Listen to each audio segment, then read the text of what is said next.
Yo, what's going on, everybody? You are tuned into another episode of Lay It On Me podcast. I am your host, Brax B, and today's episode is going to be absolutely phenomenal. As always, we have someone very, very special, man, and we are going to get this thing on the road really quickly. But first, let me introduce, he is the founder and owner of Next Form Fit. He is a strength and conditioning specialist. And he has been my trainer for I don't even know how many years now, but he has transformed my life and my body physique from what it used to be to what it is now. And I really thank him. This is going to be an awesome show. So ladies and gentlemen, without further ado, I'm going to introduce you to none other than Victor Marchetti. Thanks, man. Appreciate you for joining us, man. Happy to be here, man. Absolutely, absolutely. So yeah, man, when I wanted to start this podcast and I reached out to you, man, it was a no-brainer. It was a no-brainer, man, and I'm proud and I am blessed to have someone who is always willing to help, lend a hand, and get things pushed forward in the right way, man. Absolutely. And this is absolutely something that is going to be special, right? Yeah, man, I wanted to have a conversation with you in regards to having and knowing that fitness is very, very important, especially this day and age. Everybody's fitness gurus here and out, man. So I was like, let me reach out to my man Vic and let's get this thing rolling, right? So the backstory, before we get into anything else, the backstory, can you explain or tell our followers, our viewing, how Next Form Fit came about? Yeah, man. I'll start at the very beginning. When I was a kid, I grew up like you, like your brothers, an athlete.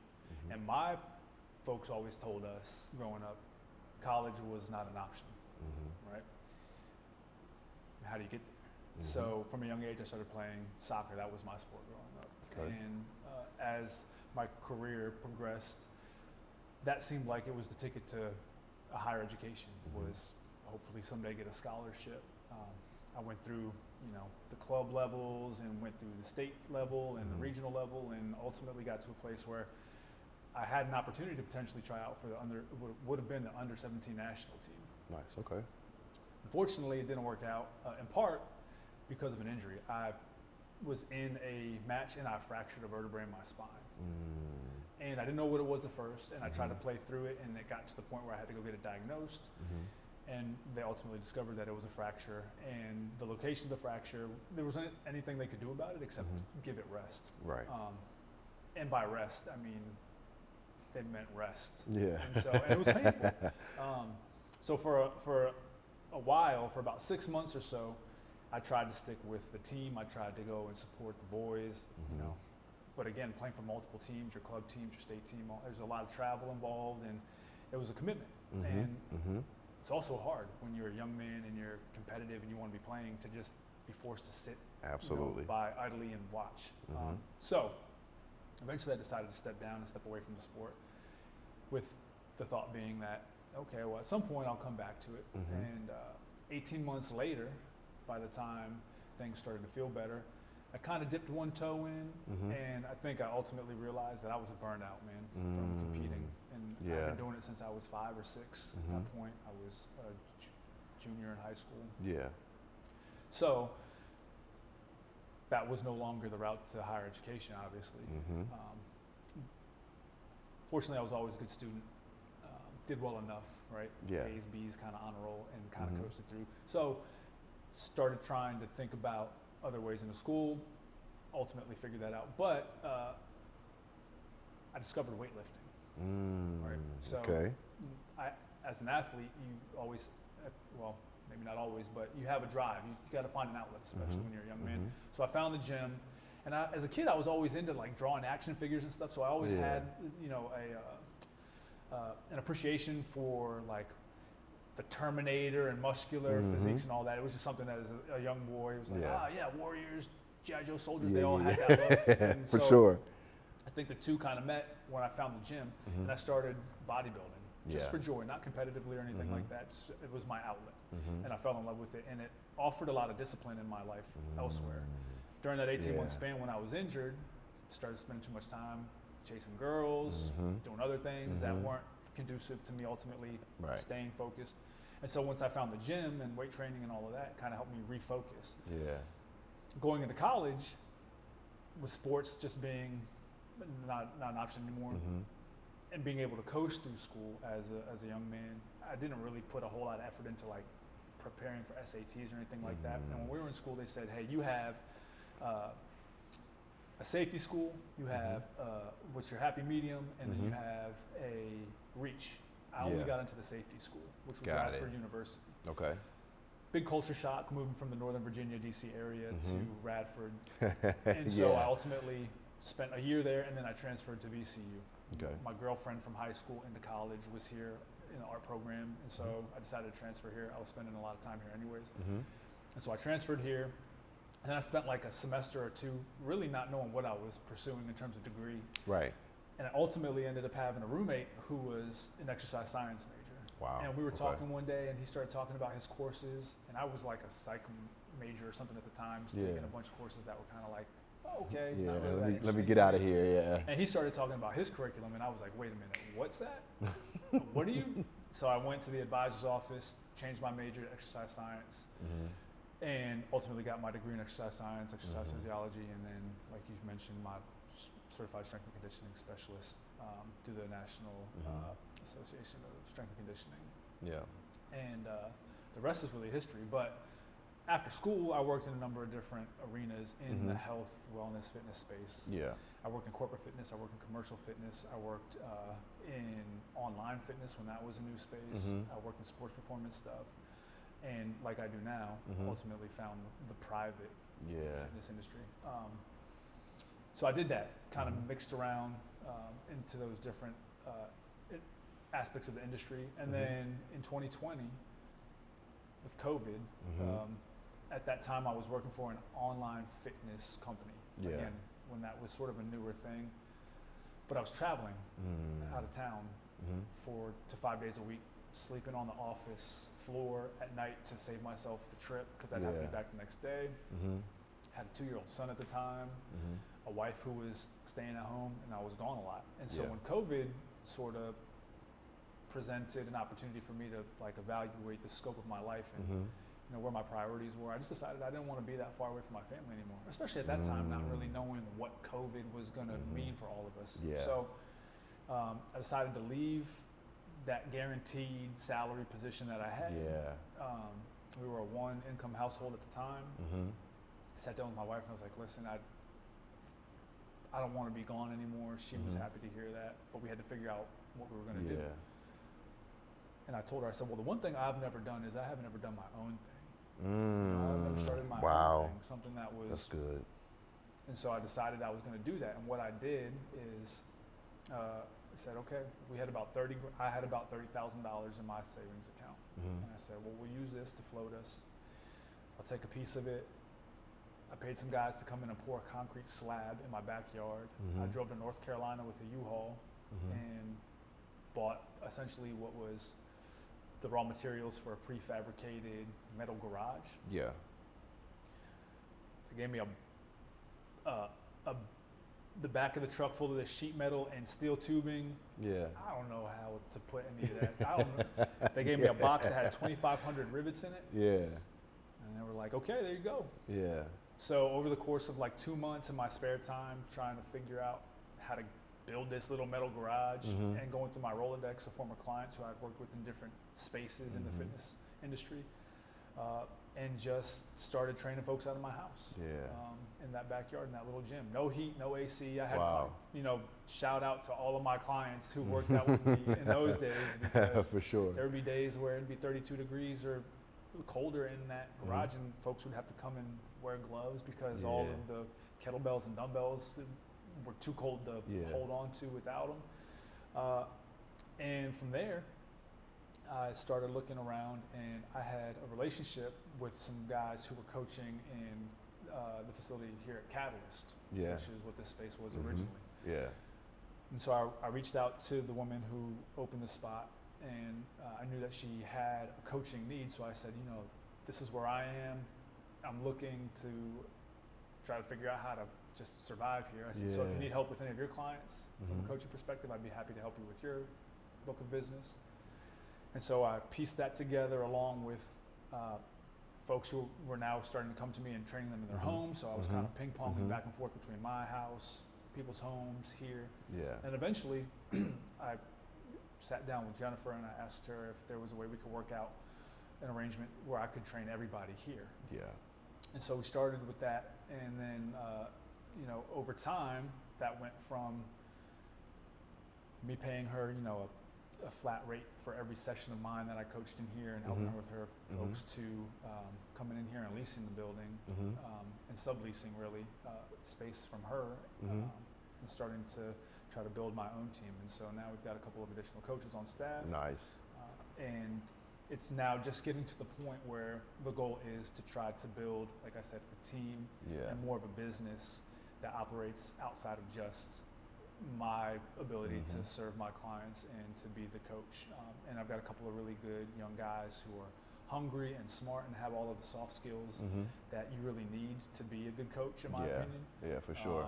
And every day, as you know, it's just trying to put one foot in front of the other and trying to get a little bit better and trying to figure out now, even more so than how to be a good coach, is how to be a good leader of a team for my guys. Right? Yeah. So that's the growth curve that I'm going through right now is, how do I do that along with continue to try to improve what we do for our clients and for the people that we serve. Yeah. And again, we're relatively young, my team as well as the business as a whole, but I believe that it is a tremendously important aspect of life. Yeah, for sure. Just taking care of your physical health and your mental health. And so I believe in what we do, and I believe in how we do it. Yeah. So you have an amazing backstory, and it speaks to, you mentioned two things. Out of all of that, I got the commitment and the discipline aspect of it, right? And now you mentioned building a team, and to go back to when you were in high school and you had the injury with the soccer, and there was something else that you could contribute to the team outside of the physical activity, right? So how did that experience shape your mindset when it comes now to building the team here? Well, it's like anybody who's ever played a team sport, you realize that you have to realize that it's not about you, it's about the team. It's about the team. Yeah. And also that you have to be prepared to accept whatever is thrown at you. Yeah. Right? Absolutely. Adversity is something that is becoming easier and easier for us to avoid in our country in this day and age. Being fortunate to be in the country that we are fortunate enough to be in a time that we're fortunate enough to be in. Yeah. But if you think about it, most folks are able, if they choose to live from the comfort of their home. You can work from home. You can order your groceries to your front door. You can communicate with anybody via technology. You don't have to try very hard to meet the basic needs. Yeah. And I think that's having unintended consequences on mental health, obviously on physical health. The two For sure. are, you can't separate the two. They obviously are tied to one another. But I've always said that physical activity, I think, is the great equalizer. Yes. Right? 100%. And I think what sports taught me and what that injury reminded me of or challenged me with is the discipline of remaining focused on what is important. And remembering that, okay, this is a temporary setback. This too shall pass. Don't get discouraged. Wow. And when you find yourself with an opportunity to try to improve, Mm-hmm. it's okay for it to feel like it's step one. It's Right. okay for it to feel like it's Absolutely. all over, Mm-hmm. meaning starting all over, Yeah. or it's, hey, I'm not, because what we can't do is we can't worry too much about what used to be, Yes. right? And I think a lot Yes. of times Wow. what prevents people from doing, especially in this space, in regards to taking care of your mental or physical health, Mm-hmm. it's a lot of people either focus too much on the past Mm-hmm. and feeling like either they can never get back to where they were, Okay. or the journey is too tough, Wow. or Mm-hmm.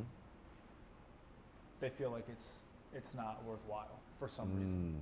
Yeah. I feel like those are the two things that a lot of people allow to interfere with making the right decisions in terms of Mm-hmm. not just in their health and fitness, Mm-hmm. but in any aspect of life, trying to move forward Yeah.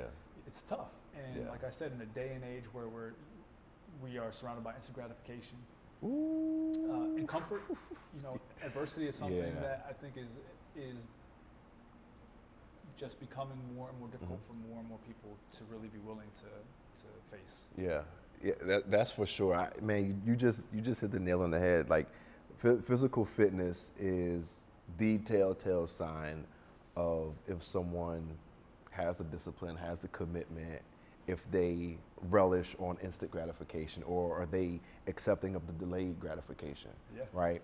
And for those who are accepting of the delayed gratification, you can tell that they are in a gym, because you could hit the ski or you could hit the row for 25 minutes, but you're not losing 10 pounds off of that. No. It's a consistent thing. And what do you tell clients who come in with, if they come in with the attitude of, I'm not losing as quickly as I want to, or if they're trying to gain weight, what do you tell them as a coach, as a team lead? What do you tell them? Well, I tell them you have to recognize that, like all things, when you look at success across the board in life, Mm-hmm. what's the common denominator? Whether it's business, fitness, spirituality, it's consistency in behavior, practice, right? And so that's what I have to remind people sometimes is, hey, this is a long game. Yes. This is about establishing new behavior, and that takes repetition, because it's really the 6 inches between your ears that you have to get fit first.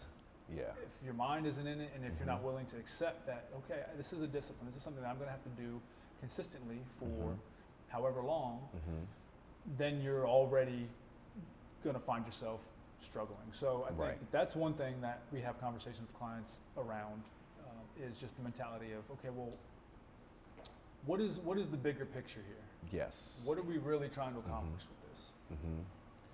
The other thing is that many times, like I referred to earlier, is people are thinking about what they used to be capable of when they were 18, or how their body responded to things when they were younger. And you have to realize, okay, well, what season of life am I in? And having honest conversations with clients about, what can we expect? And the third thing that I always try to remind clients is, okay, well, I have, say, 1, 2, maybe 3 hours with you a week if I'm lucky. What are you doing with the other 23 hours a day that we're not together? Yeah. You know what? Again, are we forging a mindset and a discipline that is carrying over into other aspects of your life? Is it carrying over into the way that you fuel your body, and the way you look at food and the relationship you have with food? Are we taking that discipline and putting things in place in our lives with discipline that help us manage the other stressors in our lives, our relationships, our struggles internally with our mental health, or these other places in our lives, our profession, where maybe we're not feeling fulfilled or successful, or whatever the case may be?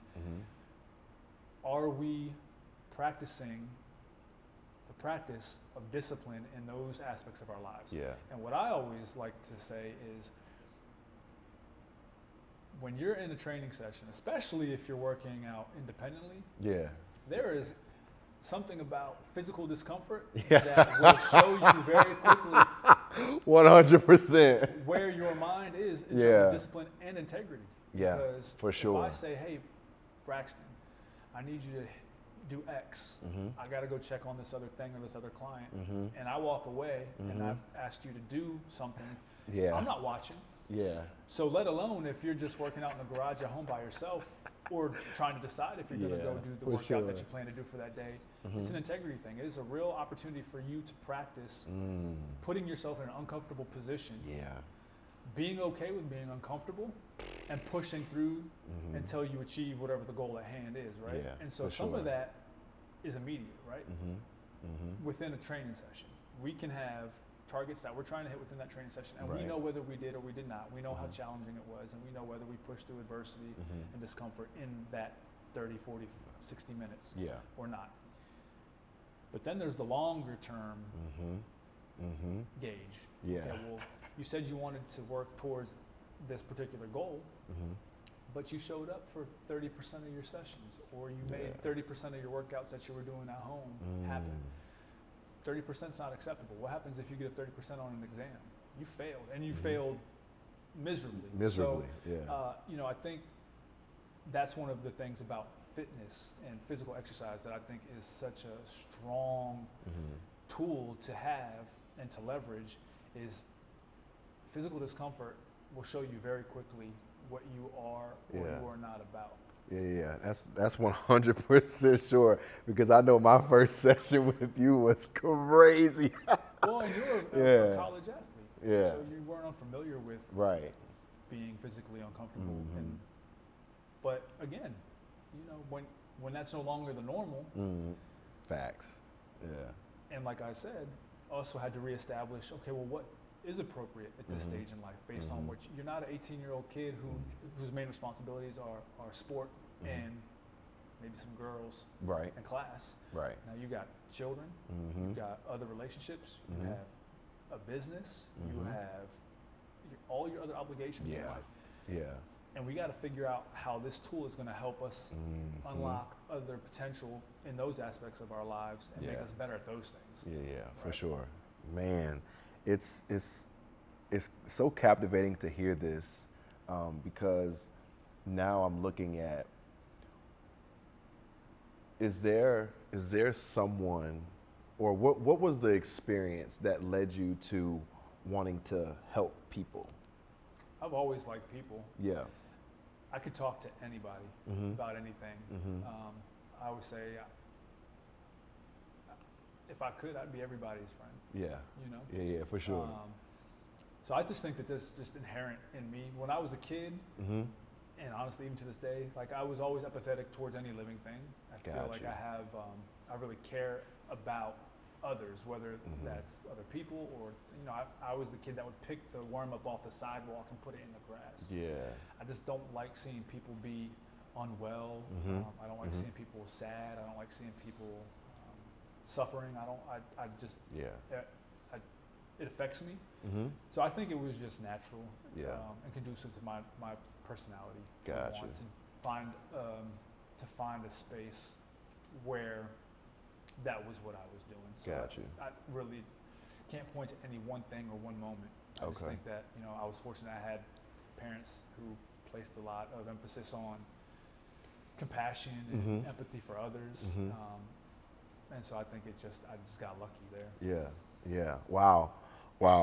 And you mentioned earlier too about wanting to, you had the conversation with your wife and you said you wanted to do your own thing, right? And you just mentioned parents. Did your parents or any family members, are they entrepreneurs or business owners? What shifted that to you wanting to do your own thing? Did you see a family member or? Well, like we were talking about the comfort thing and the adversity thing. I think another thing that people of our generation in particular, it's kind of a double-edged sword. Yeah. We're very fortunate that most of us have had parents who have been able to, parents, grandparents, great-grandparents, who came here from wherever and built a foundation for their children to improve upon and so on and so forth. And so, you know, a few generations into that, I didn't ever want for anything as a kid. Right. I didn't, Right. but I had a mother who stayed at home and I had a father who worked 18-hour days, 7 days a week.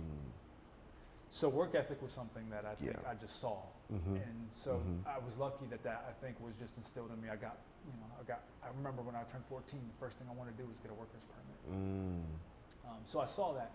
My uncle, my father's brother, started a business 40 years ago with one radio and one car, Wow. and is now on track. Their goal is to do 50 million in revenue this next Wow. year. So That's amazing.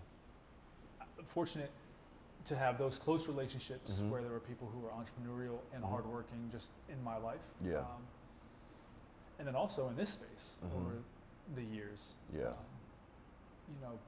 Personal training, sports performance coaching, things like that, they're not inexpensive services, generally speaking. So people who are doing those things are investing in those things with a certain amount of means. Yeah. And so just by way of that, a lot of clientele that I've worked with over the years have been successful entrepreneurs. And so I've had opportunities to learn from people who have built businesses, who have taken chances on themselves, who have experienced the highs and the lows, ups and the downs for of sure. what that journey looks like. And having those as references in my mind for, okay, well, what's realistic to expect? Right. How do I want to approach this? Is this a sprint? Is this a marathon? Yeah. You can approach it a number of ways, but what I've come to realize is, at least in the folks that I've dealt with over the years, is the common denominator for all of those folks who have started their own thing or have wanted to achieve greatness in any aspect of life is it's time. Yeah. Time and consistent effort, man. It's not a linear path. It's not just vertical. It's times, like I said, highs, lows. There are periods where it's a holding pattern, you're just trying to maintain because either the vision isn't really clear as to where you want to go from here, or something comes up that a problem comes up and you have to figure out how you're going to deal with it. Yeah. And then there's periods and opportunities for growth where you can push and you can say, oh, okay, this is what we're aiming for now. We've moved the goalpost. Yeah. And that's the new target. And I think that what happens is, just like in life, I think, as we mature in any role, your effort has to become more and more focused on how to solve problems. Yes. How to deal with absolutely the unforeseen, with the adversity. And again, man, I consider myself blessed to have been surrounded by a lot of people who have that mentality, because it is one that I think a lot of folks are struggling with nowadays. Yeah. The young kids who are coming out of school and maybe don't really understand that they have to earn their stripes and that you have to start at the bottom and you have to work your way up. You're not just going to get thrown into some role that is really meant for a seasoned 10-year in the corporate world. No, you got to start at the bottom. You're going to be doing things that maybe you don't think you should be doing. That's just the way it goes. Yeah. And the success. Yeah, aspect of quote life, unquote. whatever that means to you. Yeah. That's the compounding interest of the sweat equity that you're willing to put 100%. Yeah. Wow. That's amazing, man. And you mentioned that, like, it's life, and like you said, the ebbs and the flows, the ups and the downs. And like, I think of life as like a roller coaster. Like, you're starting off, and then you get to this point where you're ascending to the top, and then once you get to the top, it's like you don't know what's getting ready to come unless you already know the ride. But in life, you don't know what the route is, right? And so you got the ups and downs and everything, and you start talking about starting from the bottom and what you had to do to get to where the business is now.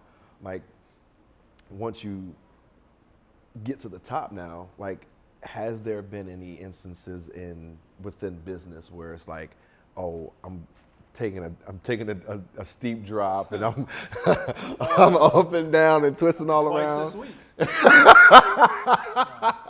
think it's always that way, and I think it takes. Not everybody's cut out to be an entrepreneur.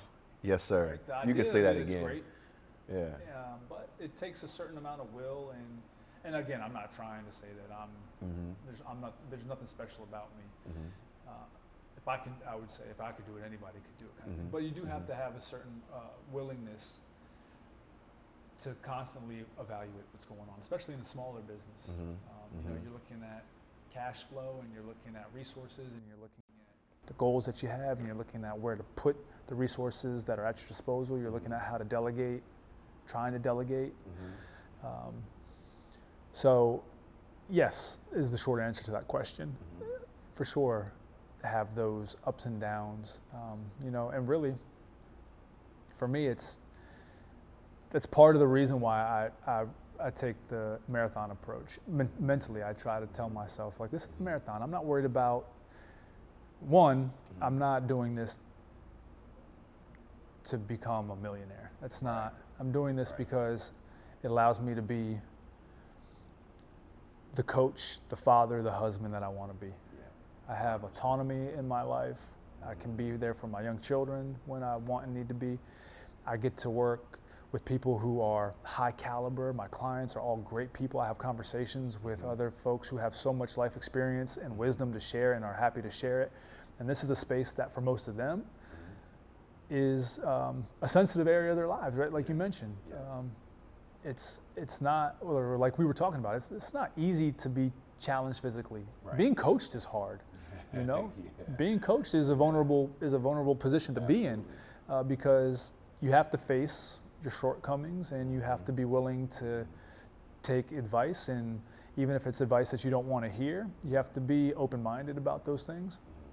So, I'm very fortunate that I've found myself doing something that I love with people who I like to be around, and having a certain amount of control over what that looks like and the role that it plays in my life. I work a lot. As you know, when you have a business, you give up working 40 to work 80. Absolutely. But Absolutely. if you like what you're doing, it doesn't feel then like work, right. Well, and at times it's always going to feel like work. Life feels like work. Relationships feel like work at times, whether that's with a spouse, with your best friend, with your children. But that's what life is supposed to be. Life is supposed to be a balance, and without dark, there's no light. Without down, there's no up. And so I think it's good for people to remind themselves in some way that adversity and challenge is supposed to be a normal part of your life. And again, I think this is a space that offers an opportunity for people to get to experience that in a real, tangible, and recognizable way, because again, just like we were talking about, a hard training session will show you where you are in terms of your mentality around challenging yourself and all that, but it'll also give you a very real, in real time opportunity to experience what comes with working through adversity and challenge, this sense of accomplishment and elation, and whether it's the chemical response that you get and the actual physical feeling you get from getting through a training session. But also, my best days are the days where I've had one of my more challenging training sessions personally. Got it. Yeah. Because if I can do that, all of the other things that are typically challenging in life seem a little less challenging, right? They're more palatable. They're not as overwhelming. On the days when I don't do that, for whatever reason, business, life, family, throws a curveball at you, and you just can't make it happen that day, which for me is very rare. I'll give up sleep to find that time. But you notice, or at least I notice on those days, maybe I'm a little less patient with my children. Maybe I'm a little less patient with my spouse. Maybe I don't communicate as well. Maybe I'm a little less grateful about all the things I have to be grateful for.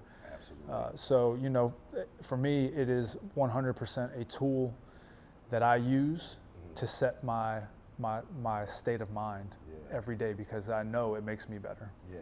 Oh, wow, man. That's amazing.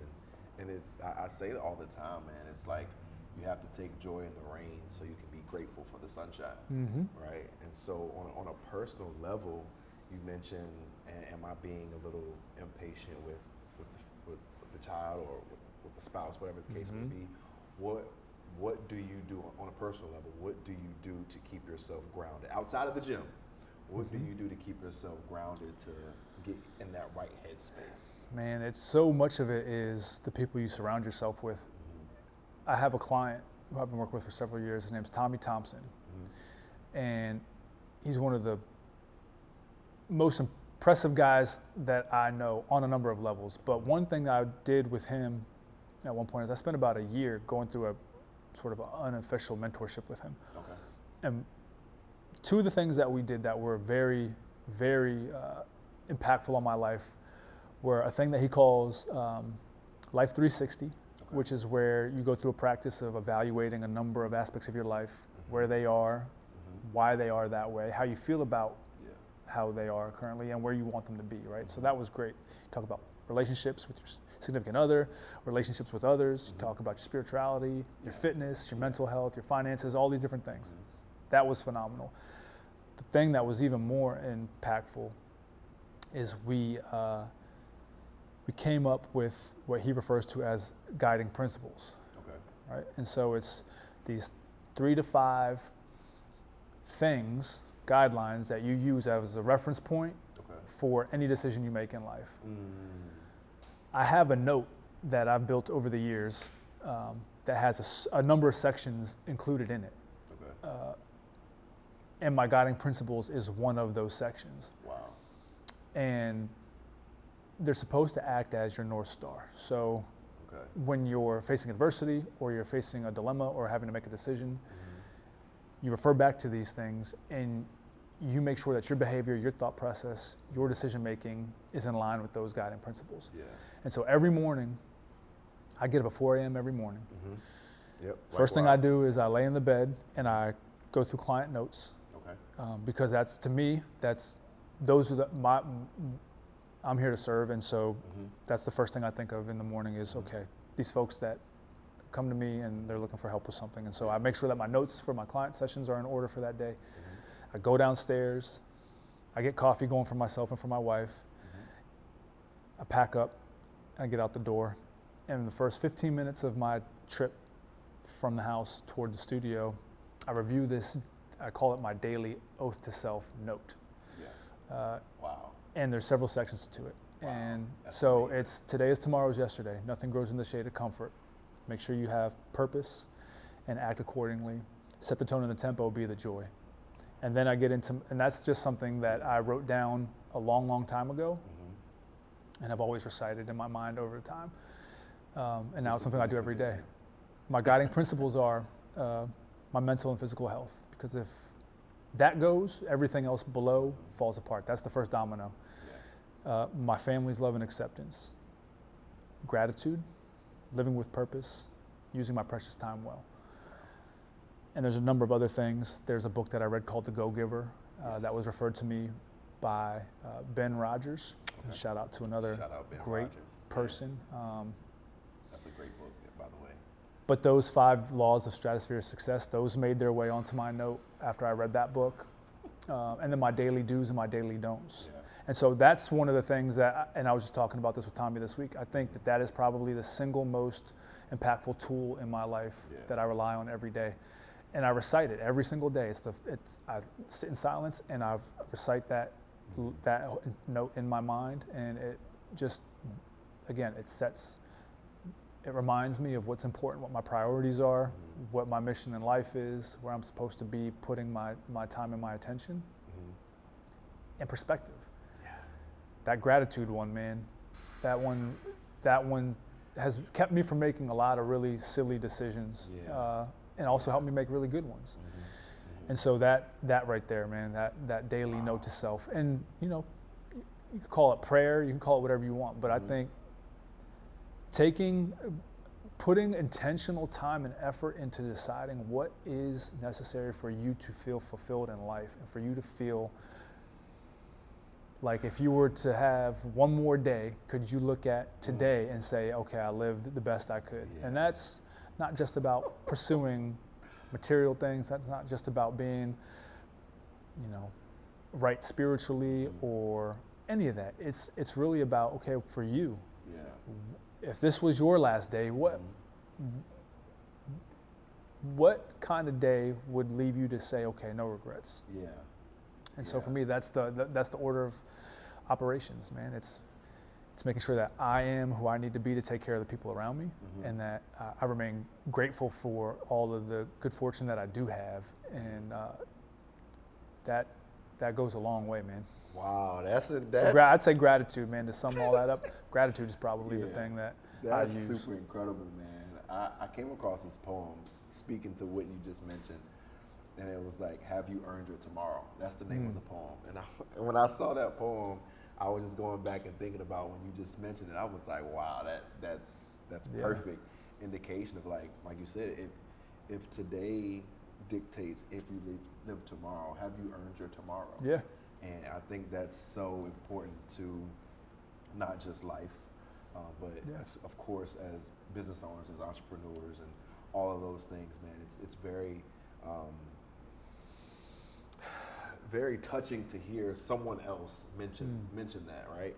And so when we get into the thick of things here with what you do and how you do it, like, is there anything that you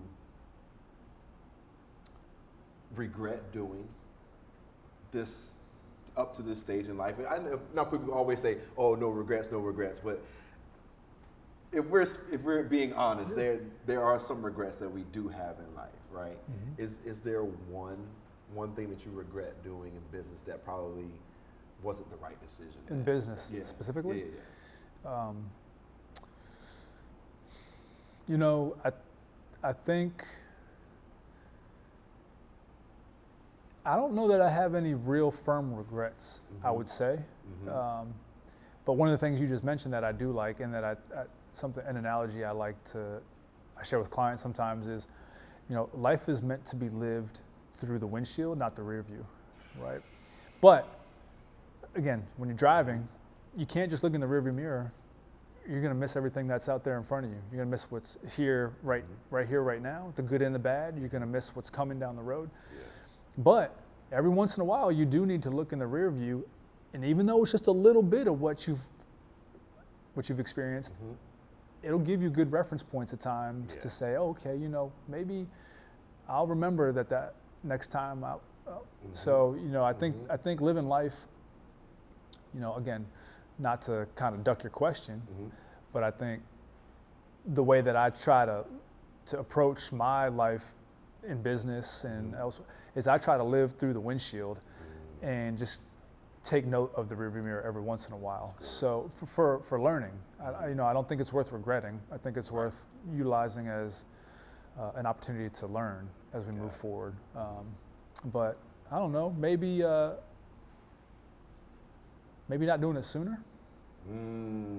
Not believing I was in my, you know, because it's that first jump, going from other people providing your financial well-being to saying I'm going to just figure out how to do it on my own. That's one of the hardest decisions to make for most people who ultimately make that decision. So I'd say, you know, knowing what I know now, I think if I had done it a little earlier, maybe that would have been cool, because maybe there would have been some opportunities or something there that I just didn't get to experience because of the timeline, but no regrets. Yeah, for sure. Good. That's what's up, man. That's what's up. I do have this question. You just mentioned it. Pivot, right? From the shed back in the house. Yeah. Right. Now we're in this beautiful facility here. Many more upgrades since the last time I was here. And like it looks amazing. When did you know it was time to make the pivot to get to a bigger facility? Really, man, it was just logistics, and good people around me being willing and able to help. Like I said, when I first started here, I think with my clients, when I come out, Jennifer was only asking me to give her $10 per session that I trained with my own book of clientele. So I believe in the life ladder, man. We're either reaching up or we're reaching down. We're reaching up because we need a hand, or we're reaching down to lend one. And so I think it was just a combination of I was getting busy enough and realizing that, you know, the bouncing around was just logistically inefficient, and having somebody who was willing and able to reach down and give me an opportunity. And then our arrangement has, obviously, like I said, I come in and I officially sublease the space and some stuff like that. And so, you know, having people around you who are willing to support you and grow alongside you or help facilitate your growth, it just kind of happened organically. You know, some of it was taking chances, some of it was just trying to make the best of opportunity as it presented itself. Some of it was, again, just being fortunate to have helpful people around. Yeah. So I say it just sort of evolved over time with a combination of those things. Yeah, that's good, man. That's real deep. I want to also ask this question. We talked about mentorship not too long ago, right? And having the ability to have the three freedoms of time, location, and financial resources, right? That right there in entrepreneurship is huge, right? Because we want to be able to do things with our family and have that time and create memories and all of those things. But do you have a mentor in this space, and how has, if you do have one, how has that mentorship been beneficial to your success up to this point? In entrepreneurship or in fitness? Both. Both? Yeah. But I've got more mentors than I could count, probably, you know, because I'm a firm believer in being willing to learn from anybody around you. Or, I mean, and nowadays with social media and stuff like that, there's so much inspiration. But I'm really honestly not a huge social media person. Gotcha. I don't spend a lot of time there, so that's not where I find most of my motivation or inspiration by any means. But, you know, most of my clients are mentors to me, you know, because again, in this space, you get to know people. It's a personal aspect of one's life, and so you develop rapport and friendship, and you talk about all different manners of things and aspects of life in these sessions. And so I've just been fortunate enough to be able to ask people who have done this before and have been successful in doing that in terms of entrepreneurship, questions over the years, and trying to learn from them and the lessons that they've been through. So, like I mentioned, Tommy Thompson is a great one. Dwayne Taylor, he's another very successful client of mine who is an entrepreneur in a number of different aspects. He's a great guy. We have great conversations. He's a friend, a mentor, I would consider him. Rod McGeorge, who was a guy who owned a number of dealerships here, was a client of ours for a number of years before he relocated to Florida. Extremely successful. You know, so again, just Antoine Wilson, 804 All-Star Game. You know, he's a serial entrepreneur. He's got so many things going, but again, just humble, hardworking, and you know, just a guy who's legitimately wants to help people around him. So, you know, I'm just lucky to have folks like that in your corner who believe in you and what you do and appreciate the value that you're bringing to their lives. And again, I think similarly view this as more than just a working relationship, but as a friendship. You know, just having those kinds of people around, man, is just a blessing. Yeah, that's good stuff, man. That's good stuff. Yeah, man. A couple more questions, and then we're gonna wrap it up, man, and we're gonna get out of here, man. What's something that throughout your entrepreneurial journey, what's something that you would never do again? It was like, oh yeah, I made the decision. I'm probably not going to do that again. We talked about looking through the rearview mirror, right? What's something in your entrepreneurial journey that you would never do again? Or is there something, if there is something? You know, I don't know if there's anything I would never do again, but I think there's things that I've learned that, again, if those were lessons I could have either figured out earlier on, I'd say, yeah, maybe that's a big one is the art of delegation. Huge. And trying not to be the business, but to build a business. And so that really is only a chapter that I've started to enter over the past 2 years. And and I say not even with full, not even really fully embracing that concept, because I like what I do. So there's that, and I have relationships with my clients. So I'm not just going to say that I'm going to remove myself from being a coach and from fulfilling services, because I enjoy it and I I feel obligation and loyalty to the people who I do work with, who have supported me. But I think that that's a big one. Again, like you were asking earlier, regret. I don't regret the course up until this point, but one of those review moments is, okay, if you want to be able to impact more people's lives, like you have to figure out how to create extensions of yourself and how to scale yourself. And so that's something that I think is, again, it's art, it's a skill, and it's not a one-size-fits-all approach.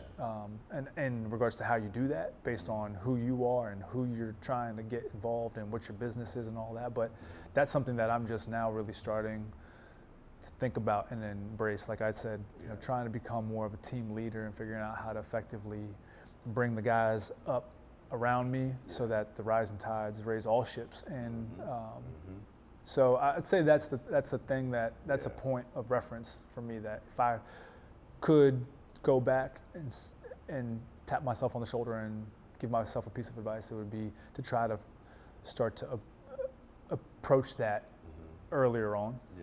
Got it. That's good stuff, man. All right, we're gonna finish up with the big three. All right? Okay. all the great teams, they have the big three, they have the dynasty and all of those good things, man. So we're gonna finish up with the big three, and I'm gonna read a question, and it's a one-word response. Okay. All right, and then that's hard for me. All right, I can do it though. All right, we're gonna try it out, see what happens. All right. I can do it. All right. The biggest contributor to my success is my family.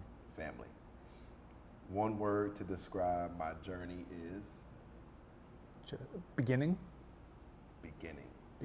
Whew. And this last one is. I almost gave you 2 words on that one. I was going to say just the beginning. This last one is not one word, because it's, what is the best advice you've ever received up to this point?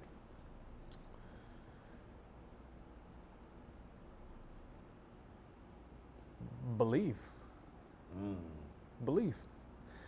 In whatever aspect of life, I think that's important, is belief, because that old saying, whether you think you can or you think you can't, you're probably right. Belief.